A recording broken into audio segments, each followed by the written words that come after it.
Hello നമസ്കാരം. ഇന്ന് ഒരു കുക്കിംഗ് വീഡിയോ ആണ്. ചക്കപ്പൊതൽ സാമ്പാർ. ഈ ചക്കപ്പൊതൽ സാമ്പാർ ഉണ്ടാക്കുന്നത് തീരെ വിളയാത്ത ചക്കപ്പൊതലിനാണ് ഉണ്ടായത്. ഇതുപോലത്തെ ഇതാണ് ഏറ്റവും നല്ലത്. ഞാൻ വൃത്തിയാക്കിയിട്ട് മുറിച്ച് വെച്ചിട്ടുണ്ട്. പിന്നെ ചെറിയ ഉള്ളി ഉണ്ടെങ്കിൽ ചെറിയ ഉള്ളി മാത്രം മതി. ഞാൻ കുറച്ച് വലിയ സവാള എടുത്തിട്ടുണ്ട്. ചെറിയ ഉള്ളി കുറച്ച് കുറവായതുകൊണ്ട്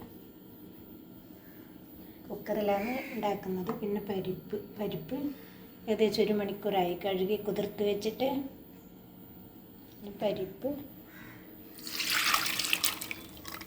പരിപ്പ് മുങ്ങണ്ട വെള്ളം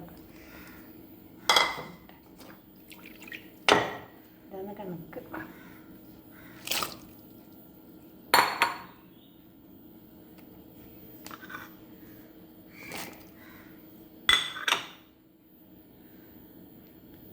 മഞ്ഞൾപ്പൊടി, ഞാനൊരു 4 പച്ചമുളക് ഇട്ടിട്ടുണ്ട്. 3 തണ്ട് കറിവേപ്പില,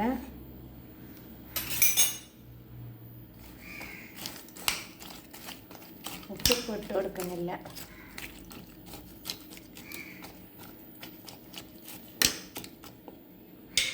കുക്കറടച്ച് ഒരു വിസിലടുപ്പിച്ചെടുക്കുക. ഒറ്റ വിസിൽ മതി. ഞാൻ വറുത്തരച്ച സാമ്പാറാണ് ഉണ്ടാക്കുന്നത്. അതുകൊണ്ട് ആദ്യം തന്നെ മല്ലി ഇട്ട് കൊടുക്കുന്നുണ്ട്. ഇത്രയും മതി മല്ലി. 3 അരി വെളുത്തുള്ളി, ചെറിയ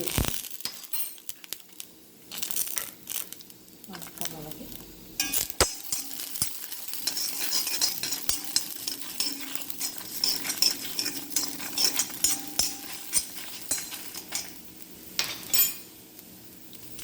കറിവേപ്പില, ഒരു പയറല്ല ഒരു പരിപ്പ്, ഏതെങ്കിലും ഒരു പരിപ്പ്,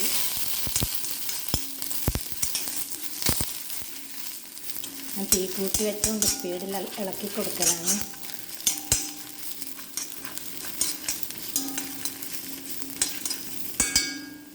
നമുക്ക് ജീരകം തീ കുറച്ച് വെക്കാം. ജീരകത്തിൻ്റെ പകുതി ഉലുവ, ജീരകം ഒരു 3/4 ടീസ്പൂൺ എടുത്തിട്ടുണ്ട്. നന്നായി വറുത്ത് കൊടുക്കാം. തീ നന്നായി കുറച്ച് വെച്ചിട്ടുണ്ട്.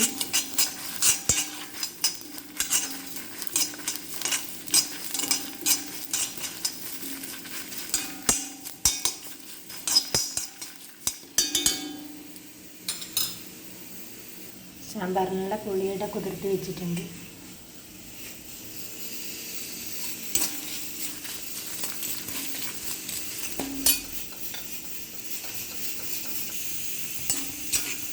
ഇതേപോലെ ആകുന്ന സമയത്ത് ഓഫാക്കി, ഒരു വിസിലടിച്ച് കുക്കർ ഓഫാക്കി. ഈ സമയത്ത് നമ്മൾ വറുത്തരച്ചിട്ടാണ് ആക്കുന്ന തേങ്ങ ചേർത്ത് കൊടുക്കുന്നുണ്ട്.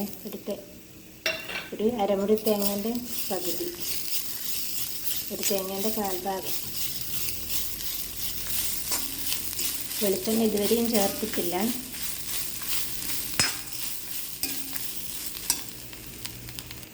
തേങ്ങ അടിക്ക് പിടിക്കുന്നുണ്ടെന്ന് തോന്നിയെങ്കിൽ വെളിച്ചെണ്ണ ഒഴിച്ച് കൊടുത്താൽ മതി. ഞാൻ ഈ ചീനച്ചട്ടിയിൽ പഴംപൊരി എന്നാൽ ഈത്തപ്പഴമെല്ലാം പിടിച്ചിട്ടുണ്ടെന്നേരം വെളിച്ചെണ്ണ ഇതിനിങ്ങനെ തെളിഞ്ഞ് വരുന്നുണ്ടാകും.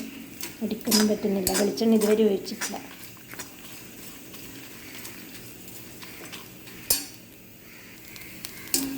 ഇങ്ങനെ ആയിട്ടുണ്ട്. കുറച്ചുകൂടി ആകണം. സ്റ്റൗ ഓഫ് ചെയ്യാനായി. ഇനി ഈ ചീനച്ചട്ടിയിൽ വെച്ചാൽ കരിഞ്ഞു പോകും. പെട്ടെന്ന് മാറ്റാം.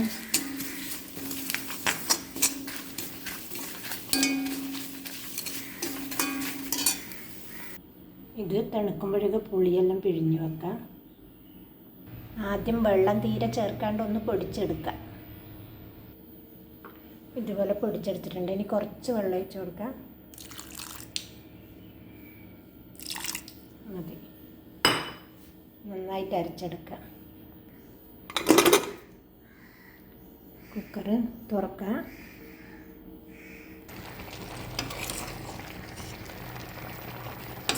ഇതിൽ ഉപ്പ് ചേർത്തിട്ടില്ല. ഉപ്പ് ചേർത്ത് കൊടുക്കാം.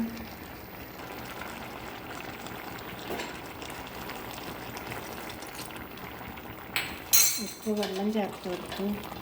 ഒന്ന് ഉപ്പ് കഷ്ണത്തിനുള്ള ഒന്ന് ഉപ്പ് പിടിക്കട്ടെ. ഒരു 3 മിനിറ്റ് തിളക്കട്ടെ.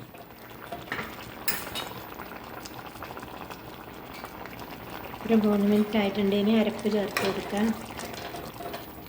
ഇനി കഷ്ണമൊന്നും ഉടക്കുന്നില്ല, അങ്ങനെ തന്നെ നിന്നോട്ടെ. അങ്ങനെ ഇളക്കാൻ മാത്രം മതി.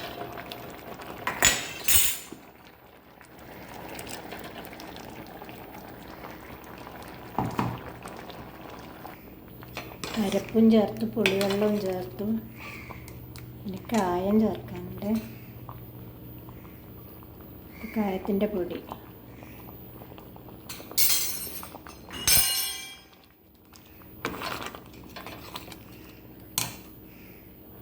കുറച്ച് കറിവേപ്പില ഞെരടിയിട്ടിട്ട് കൊടുക്കാം.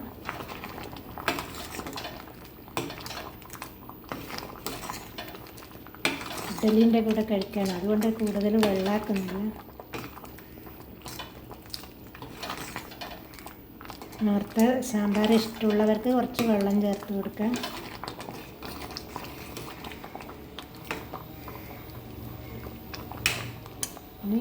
ഇനി വറുത്ത് ചേർക്കണം. തിളച്ച് സ്റ്റൗവെല്ലാം ഓഫ് ചെയ്തു. വെളിച്ചെണ്ണ ഒഴിച്ചു കൊടുത്തു.